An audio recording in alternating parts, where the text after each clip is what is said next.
batas-batas resmi suatu negara, di mana dalam wilayah tersebut negara dapat melaksanakan segala aktivitas pemerintahan dan kekuasaannya dan menjadi tempat hidup dan berlindung bagi masyarakat atau rakyatnya. Yang kedua adalah luas wilayah Indonesia. Luas wilayah negara kita adalah 5.180.053 km kubik, yang terdiri dari daratan 1.922.570 km kubik, wilayah lautan 3.257.483 km kubik, dan luas laut YEE atau Zona Ekonomi Eksklusif 2,7 juta km kubik. Dengan jumlah pulau sekitar 18.108 pulau besar dan pulau kecil. Sangat besar ya. Itulah yang harus membuat kita bangga sebagai rakyat Indonesia. Lalu lanjut ke penjelasan mengenai wilayah negara Indonesia. Pasal yang mengatur dan menjelaskan mengenai wilayah negara Indonesia adalah pasal 25A yang berbunyi, Negara Kesatuan Republik Indonesia adalah sebuah negara kepulauan yang berdiri Nusantara dengan wilayah yang batas-batas dan hak-haknya ditetapkan dengan undang-undang. Nah, kita sudah mempelajari tentang pengertian luas wilayah dan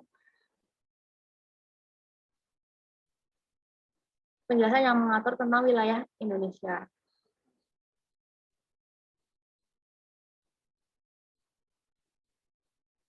Lalu kita akan lanjut tentang macam-macam wilayah negara Indonesia. Kita membahas nih batas-batas negara Indonesia. Wilayah Indonesia dibagi atas 3 wilayah, yaitu wilayah daratan, wilayah lautan, wilayah udara.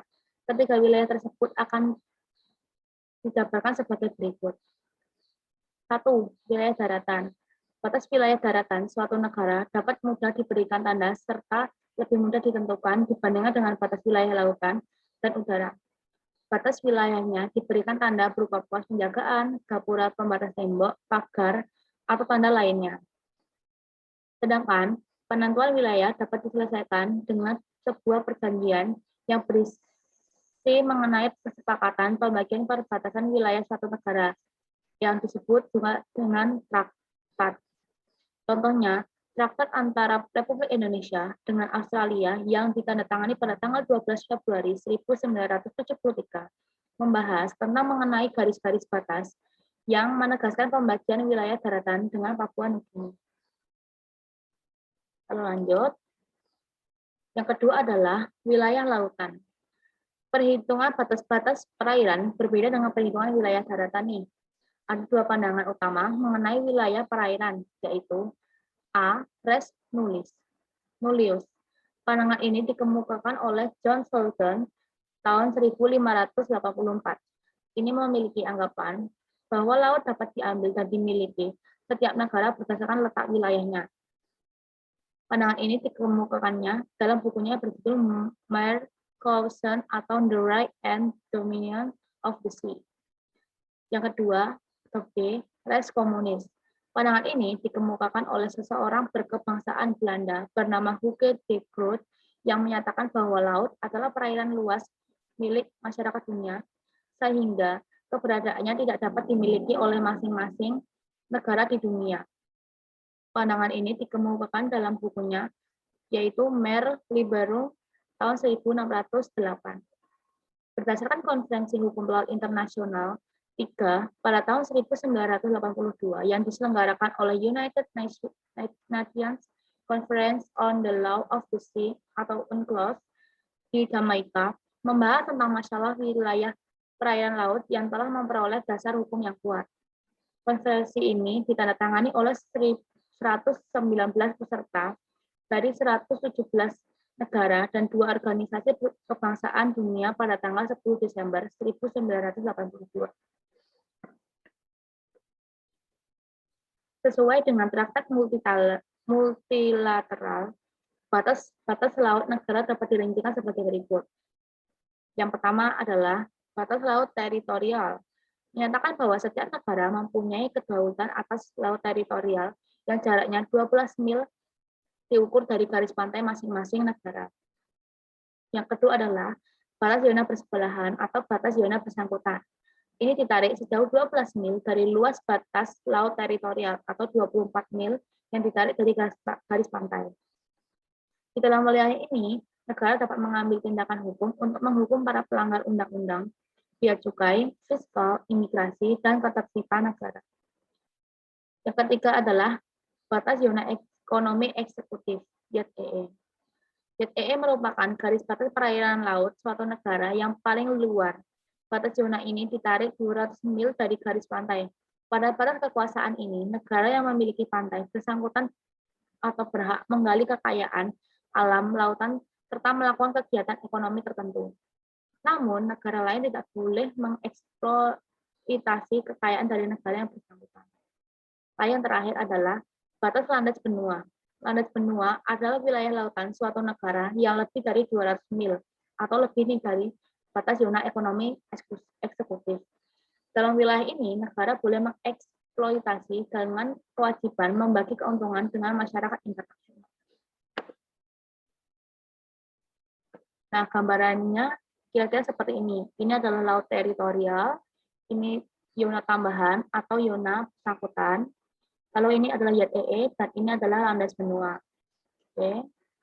Yang ketiga adalah batas wilayah udara.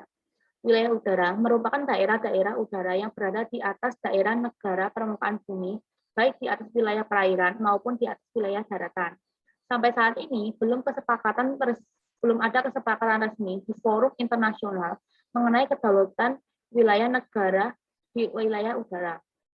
Pada awalnya digunakan pasal 1 Konferensi Paris pada tahun 1919. Namun kemudian diganti dengan pasal 1 hasil Konferensi Chicago tahun 1944. Konferensi ini menyatakan bahwa setiap negara mempunyai kedaulatan yang utuh dan eksklusif ruang udara atas wilayahnya. Batas wilayah udara Indonesia diperjelas dengan adanya UU Nomor 1 Tahun 2009 tentang penerbangan. Pasal 1.2 UU Nomor 1 Tahun 2009 menyatakan bahwa wilayah udara adalah wilayah kedaulatan udara di atas wilayah daratan dan perairan Indonesia. Namun, hal ini masih terjadi silang pendapat mengenai kedaulatan di ruang udara dikarenakan batas ruang jarak ketinggian di ruang udara sangat sulit ditentukan dan diukur.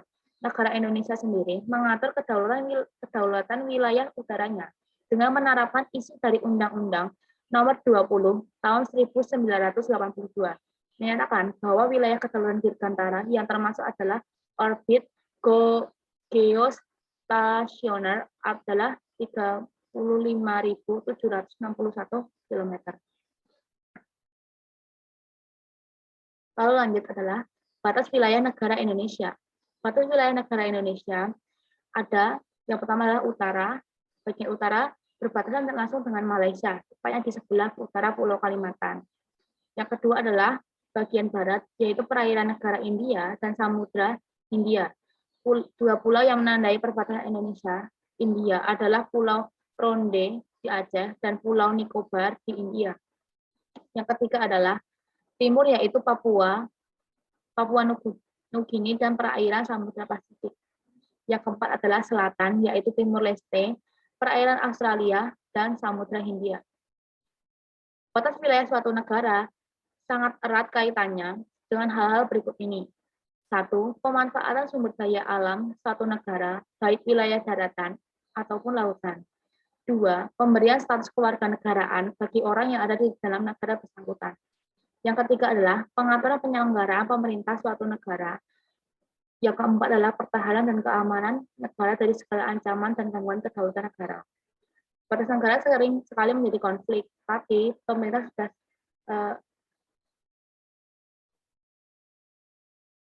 sekian dari saya. Bila ada salah kata, saya mohon maaf.